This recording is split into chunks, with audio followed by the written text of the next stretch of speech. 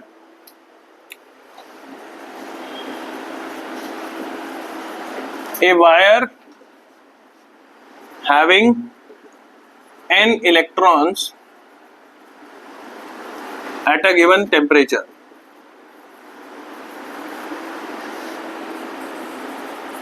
सही है? Eight a given temperature. तो क्या टेम्परेचर बढ़ाने पे फर्क पड़ेगा? बिल्कुल पड़ेगा भाई। टेम्परेचर बढ़ाओगे तो रिलैक्सेशन टाइम सब पे फर्क पड़ेगा, ठीक है? Having electrons at a given temperature, when there is no potential difference applied, when there is no potential difference applied, मैं v इक्वल टू 0 या इक्वल टू 0 लिख दे रहा हूं, सही है?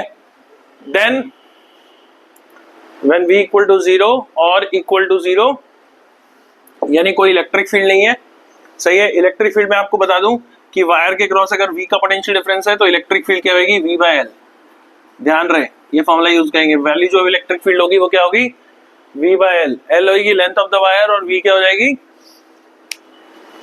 Potential difference. तो इलेक्ट्रिक फील्ड E है और पोटेंशियल डिफरेंस क्या है? V है और length of the wire L है। इसमें कोई प्रॉब्लम है? Now when V equal to 0 all the electrons, अभी इधर आएगा फोन दोबारा, मानते जाओ इधर वाले। व्हेन ये आ गया ऑल द इलेक्ट्रॉन, आगे लिखो when V equal to 0 all the electrons,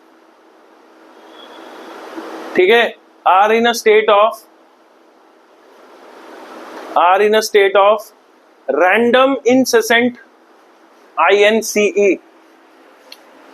All electrons are in a state of incessant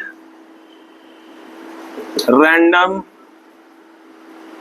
zigzag motion, ठीक है? So that, ये देख रहे हो यहाँ पे इस तरह का ही, so that there is no net flow of electrons in any given direction, in any given direction। ये बेटा, यानी in any given direction, यानी कि हो जाएगा अगर n इलेक्ट्रॉन्स है ना तो सबका वेलोसिटी वेक्टर का जो सम है वो 0 है। जितने भी इलेक्ट्रॉन्स हैं उनकी वेलोसिटी वेक्टर का सम 0 है। इसको हम ऐसे भी लिख सकते हैं, और sigma ui equal to 0, ui not equal to 0, मतलब इलेक्ट्रॉन्स रेस्ट पे नहीं है पर उन सबका वेलोसिटी वेक्टर सम 0 है, सही है? उन सबका वेलोसिटी वेक्टर सम 0 है। कोई डाउट है इसमें? हाँ, अब यहां पे देखो, now let v is not equal to 0, तो E क्या हो जाएगा? E is not equal to 0, then all the electrons experience electric force and hence acceleration A equals to क्या आएगा? A क्या होता है बेटा? फोर्स बाय मास होता है, और फोर्स हो जाएगा यहाँ पे QE, सही है? और Q यहाँ पे इलेक्ट्रॉन के लिए माइनस E होता है, तो यानी माइनस EE बाय M, यानी एक्सेलरेशन जो हर इलेक्ट्रॉन एक्सपीरियंस कर रहा है वो है माइनस EE बाय M। यानी अब हर इलेक्ट्रॉन के ऊपर एक्सेलरेशन लग रही है। समझ में आ गई बात? हर इलेक्ट्रॉन के ऊपर एक्सेलरेशन क्या, ठीक है? इलेक्ट्रॉन नेगेटिव फील्ड, नेगेटिव उसके अपोजिट जाता है। यहां तक समझ में आ गया भाई? एक्सेलरेशन ये हो गया। अब यहाँ पे देखो, मैं इस एक्सेलरेशन को यूज करूंगा, मैं ऊपर का रब कर रहा हूं। यहाँ पे देखो कि जब आप इलेक्ट्रॉन को ऊपर एक्सेलरेशन लगेगी तो क्या होगा, अब उसका पाथ जो है वो पहले जैसा नहीं रहेगा। ठीक है, आगे लिखो। Now due to applied potential difference, electrons, due to applied potential difference, electrons now, ये इलेक्ट्रॉन छोड़ो, due to applied potential difference, there is a net flow of electrons in a given direction. There is net flow of electrons in a given direction. अब तुमने suppose करो electric field इस तरफ लगा रखी है, बाई चांस इलेक्ट्रिक फील्ड इस तरफ है और उसका मैग्नीट्यूड जो है वो V/L है। V यहाँ पे पोटेंशियल डिफरेंस है, ध्यान रहे, और A जो L जो है वो लेंथ ऑफ वायर है। सही है। अब रैंडम पोर्शन देखो, इलेक्ट्रॉन का पहले क्या हो रहा था, इलेक्ट्रॉन ऐसे यहाँ पे आया, सपोज करो यहाँ पे टकराया और उसके बाद वो जाने वाला था इधर, यहाँ पे टकराने वाला था। क्लियर है। ये क्या हो गई उसकी इनिशियल वेलोसिटी जो होती है उसकी। कोई भी ith इलेक्ट्रॉन मैंने पकड़ लिया है, किसी एक सिंगल इलेक्ट्रॉन को पकड़ लेते हैं हम, चाहे 1 को पकड़ लो या किसी को, तो इनिशियली या 1 को ही देख लो। चलो ये 1 इलेक्ट्रॉन जिसको हमने नाम बोला है वो पहले ऐसे जाने वाला था, हाँ या ना। लेकिन अब क्या है, उसके ऊपर एक्सेलरेशन लग रही है, इस तरफ एक्सेलरेशन लग रही है, कितनी लग रही है, -EE/m, -EE/m लग रही है। इसकी वजह से क्या होगा, उसकी जो वेलोसिटी है वो कौन सी बन जाएगी, ये वाली बन जाएगी, V1। दोनों का रिजल्टेंट आ गया ना, दो वेक्टर्स पे काम कर रहे हैं, तो V1 कितना आएगा, V1 क्या है, U1 प्लस A इंटू में। अब यहाँ पे जो टो 1 है वो क्या है, relaxation time between two successive collision. V क्या है, उसकी फाइनल वेलोसिटी जो हो गई है।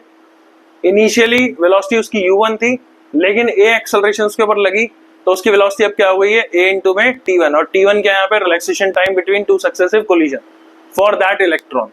सिमिलरली V2 क्या हो जाएगा, V2 क्या हो जाएगा बेटा, U2 प्लस में A इंटू में T2। सिमिलरली Vn क्या हो जाएगा, n इलेक्ट्रॉन्स है ना, तो UN प्लस में A इंटू में टो n, आया ना।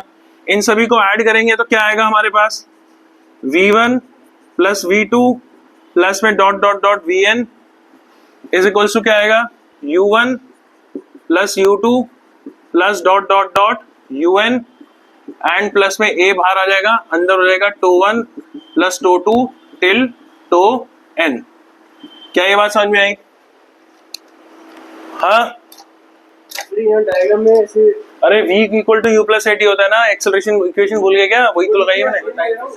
टाइम रिलैक्सेशन टाइम है, दो सक्सेसिव कोलिजन में कितना टाइम लगेगा, तो डायग्राम हो गया।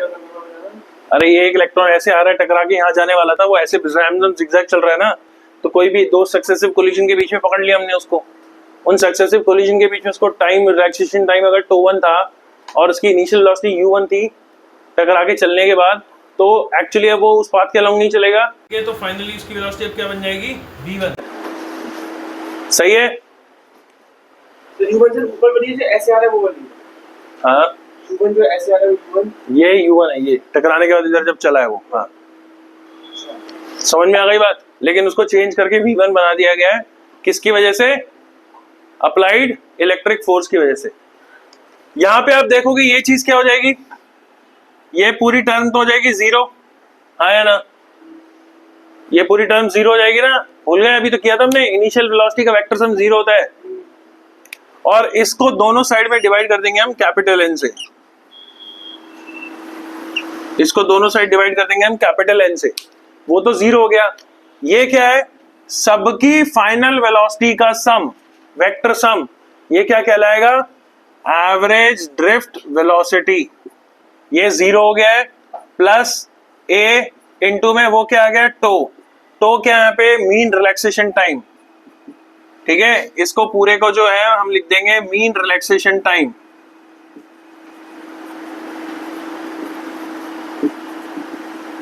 और इस पूरे को हमने लिख दिया है एवरेज ड्रिफ्ट वेलोसिटी।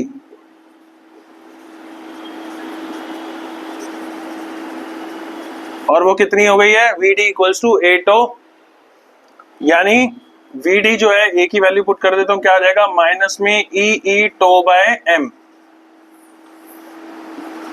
ध्यान रहे माइनस का साइन तब है जब वेक्टर का साइन है। अगर खाली मैग्नीट्यूड लेंगे हम, यानी अगर ऐसे लिखेंगे VD तो E टो बाय M लिख देंगे हम खाली। तो क्यों बोलते हैं? अरे टाउ में टाइम टी की जगह हाँ टॉर्क वाला सिंबल यूज किया हमने। समझ में आ गई बात। ये हो गई तुम्हारी ड्रिफ्ट वेलोसिटी की डेरिवेशन। और इसमें ध्यान रहे E जो है वो क्या होता है, V बाय L होता है। इलेक्ट्रिक फील्ड E जो है वो V बाय L के बराबर है। V यहाँ पे पोटेंशियल डिफरेंस और L लेंथ है, तो उसका फॉर्मूला भी बना सकते हो आप। VD का एक फॉर्मूला हम ये भी लिख सकते हैं, VD equals to E tau by M into में V बाय L। बस ध्यान रहे यहाँ पे V पोटेंशियल डिफरेंस है, उसको स्पीड मत समझ लेना, जो उधर आई RHS के वे जो V है। ये समझ में आ गई बात, ये नोट करो बेटा। ये वही तुम्हारी ड्रिफ्ट वेलोसिटी की डेरिवेशन। तो मेरे को फिगर सही समझ नहीं आ रही, क्या है फिगर हुआ कैसे? अरे यार वो पहले यहाँ पे आया था, फिर यहाँ पे जाने वाला था, फिर वहां जाने वाला था। ये उसका पाथ था पहले, अगर इलेक्ट्रिक फोर्स नहीं लगाते, फील्ड ना लगाते तो। पर इसकी वजह से अब वो पाथ ऐसे की बजाय ऐसे हो गया ना थोड़ा सा। फील्ड कहाँ लगाई है? ये इधर इस तरफ लगा तो रखी फील्ड, अच्छा, ये बनाई नहीं मैंने। तो बनाना है यार। ये वायर ऐसी थी, वायर के अक्रॉस मैंने टर्मिनल्स ऐसे लगाए हुए हैं, तभी तो इलेक्ट्रॉन इधर भाग रहे हैं। एक साइड में बना दी, छोटी बना दी। मर्जी है तेरी, ठीक है। ये डेरिवेशन आप करके ला सकते हो उसके अंदर, नोट करो जल्दी इसको। ओके, नेक्स्ट एक छोटी सी डेरिवेशन है, देख लो बेटा। Show that I equals to NEAVD।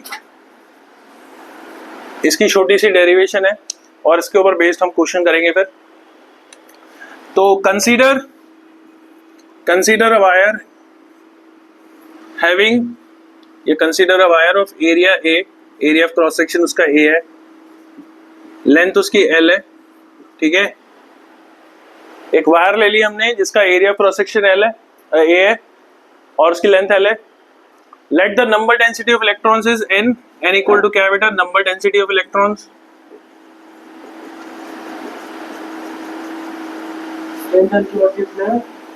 ठीक है, therefore amount of charge कितना है उसके अंदर, Q क्या होता है बेटा, NE, N यानी नंबर ऑफ इलेक्ट्रॉन्स, सही है। अब Q कितना होगा, स्मॉल n क्या है यहाँ पे, number density of electrons, into में वॉल्यूम कितनी हो गई A, इनटू में इसकी लेंथ अगर हम dl मान लें, सपोज करो एलिमेंट की लेंथ dl है, तो A इंटू में dl हो गया, सही है। और ये हो गया E, तो Q कितना हो गया, या dq। कैसे आया? अरे यार एक सेकंड, इसको L ही मान लो, AL इंटू में E, तो Q को मैं NaL ही लिख सकता हूँ। क्यों n को n? अरे स्मॉल n क्या हुआ, number density of electron, number of electrons per unit volume.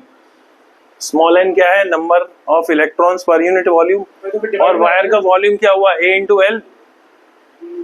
तो टोटल नंबर ऑफ इलेक्ट्रॉन्स कितना हो गया, ये टोटल नंबर ऑफ इलेक्ट्रॉन्स ये हो गया ना नल, और E से मल्टीप्लाई कर दिया। E क्या है, चार्ज ऑन सिंगल इलेक्ट्रॉन, तो यही तो लिखा है मैंने। वो ठीक है, ये n और n कैसे आया? अरे यार AL वॉल्यूम नहीं हुआ क्या, पर यूनिट वॉल्यूम है, तो आप डिवाइड नहीं आना चाहिए। स्मॉल n जो है वो number of electrons per unit volume है, उसको मैं वॉल्यूम से मल्टीप्लाई कर दूंगा तो टोटल इलेक्ट्रॉन्स का नंबर आ जाएगा ना, तो वही तो किया है मैंने। तो dq बाई dt करेंगे तो क्या आएगा, n भार A भार E भार, और ये हो जाएगा dl बाई dt। अब इसकी लेंथ को ट्रैवल करने का जो रेट है वो क्या होगा, vd ड्रिफ्ट वेलोसिटी, तो ये क्या बन जाएगा NEAVD, यानी और dq बाई dt क्या हो जाएगा I, तो I कितना बन गया, NEAVD आ जाएगा फॉर्मूला, देख लो। वीडियो होता है, हाँ कैसे? अरे अभी तो पढ़ा था, ड्रिफ्ट वेलोसिटी क्या होती है, जिस रेट पे आप वायर की लेंथ के अलोंग ट्रैवल करते हो, अच्छा, वही तो है drift velocity. Difference between thermal and drift velocity क्या होता है, थर्मल तो वो उसकी इंस्टेंटेनियस थर्मल एनर्जी होती है। तो थर्मल एनर्जी कहाँ से आती है इलेक्ट्रॉन में? टेम्परेचर की वजह से थर्मल एनर्जी बोल रहा हूँ, कह रहा कहाँ से आती है ऐसे वो टेम्परेचर भाई। अच्छा जैसे भी 50 डिग्री तो बहुत ज्यादा होगा स्पीड, हाँ हाँ 10 डिग्री में कम हो जाएगी।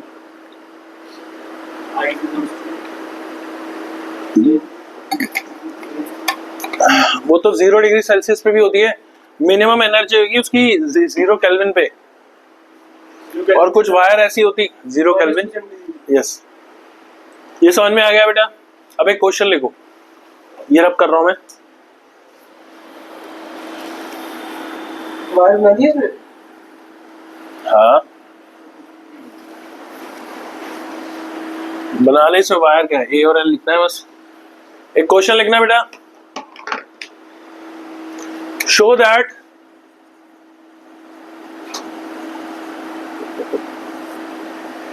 if two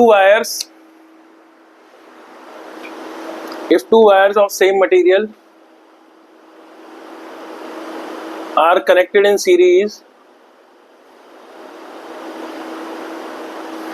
two wires of same material are connected in series, then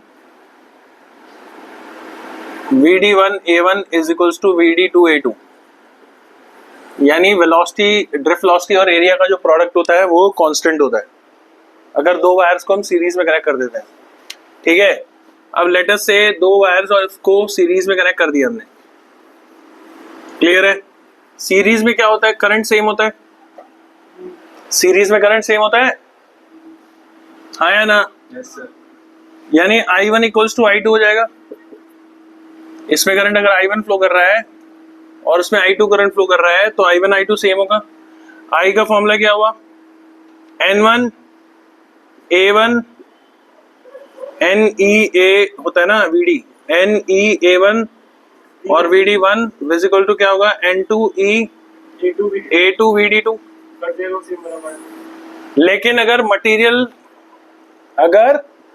material same है तो नंबर डेंसिटी ऑफ इलेक्ट्रॉन भी सेम होगा। N1 से N2 कट जाएगा, E से E कट जाएगा, तो क्या आ जाएगा, A1 VD1 equals to A2 VD2। हाँ ठीक है, इन सीरीज। अच्छा, और पैरेलल में क्या होगा, मतलब ये मैंने ऐसे ही करवा दिया तुम्हारे को, इसके ऊपर बेस क्वेश्चन आ सकता है। पैरेलल में क्या होगा भाई, पैरेलल में क्या होगा, पैरेलल में क्या चीज सेम होती है, अगर मैं दो वायर्स को कनेक्ट कर दूं ऐसे पैरेलल में तो क्या सेम होता है, मटेरियल सेम है अगर उनका, क्या सेम होगा, अरे मटेरियल तो सेम है, ठीक है। पैरेलल में क्या सेम होता है, V सेम होता है। Potential difference V1 equal to V2 होगा। V क्या होता है, IR होता है, यानी I1 R1 क्या होगा, I2 R2 के बराबर होगा। सही है। अब I1 क्या होता है भाई, I जो होगा वो क्या हो जाएगा, N1E, मटेरियल सेम है ना, N1 को N1 लिख लेते हैं हम सीधा, मटेरियल सेम है इसलिए N1 को N2 लिख रहा हूं मैं। सही है, तो I क्या हो जाएगा, NEA VD1, रेजिस्टेंस क्या होता है, rho L1 upon A1। Rho L by A नहीं होता रेजिस्टेंस, 10th में पढ़ा था, भूल गया? अब बता रहा हूँ ना, R equal to rho L by होता है NEA2 VD2 रो L2 अपॉन A2। रो सेम है क्योंकि मटेरियल सेम है, N सेम है, E सेम है, ये तीनों कट गए, इससे कट जाएगा। इसका मतलब क्या आएगा, ड्रिफ्ट वेलोसिटी और लेंथ का जो रेशियो है, मल्टी प्रोडक्ट है, वो सेम है। पैरेलल में लेंथ के साथ और सीरीज में एरिया के साथ प्रोडक्ट सेम होता है। वायर का मटेरियल सेम है, अगर मटेरियल सेम नहीं है तब इक्वेशन ये रहेगी, तब काटते रहना अपने आप ही। समझ में आ गया, हाँ या ना? नोट करो जल्दी।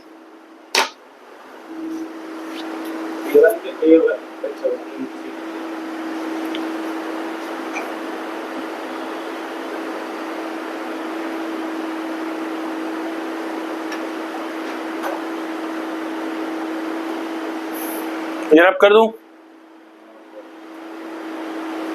एक क्वेश्चन करना है इसमें, जैसे ये रब कर रहा हूँ। सर बस ये डी वाला पार्ट छोड़ना है। चलो कर लो, नोट कर लो।